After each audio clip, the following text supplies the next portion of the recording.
Bella Hadid turned heads when she showed up to the 3 Floors premiere looking radiant in a long black gown and a large gold necklace that covered her entire upper chest area. Bella Hadid, 24, rocked one of the most memorable looks at the 74th Annual Cannes Film Festival in France on July 11. The model flaunted a long black plunging long-sleeved gown that was open in her upper chest area and a large gold-colored necklace that was designed to look like 2 trees that hung down. The eye-catching piece of jewelry covered the entire bare area of her chest and she added red dangling earrings to go with it. Her dress also included a slit and she wore silver and black slip-on heels with it. Her long dark locks were pulled up into a thick bun at the top of her head while some straightened chin-length strands hung down in the back, and her classic makeup look included natural tones.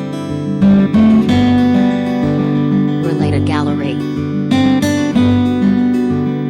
74th Cannes Film Festival, photos of Bella Hadid, Adam Driver and more.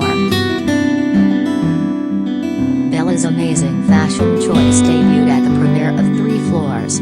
She posed for photographers while confidently strutting her stuff on the red carpeted staircase of the event. She gave off serious yet fierce facial expressions that proved she's as comfortable as can be in the spotlight.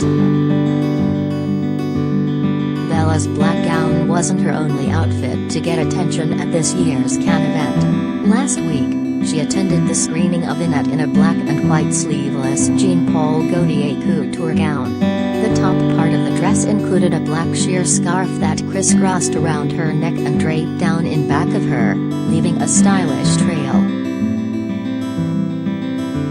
When Bella's not wowing with her appearances, she's spending time with her new boyfriend Mark Coleman, who she quietly confirmed she was dating with a cozy Instagram photo on July 8. The lovebirds were photographed sharing a passionate kiss while aboard a tiny inflatable boat in Antibes, France on July 9. The doting beau had his arms wrapped around the beauty in several snapshots as she sweetly caressed his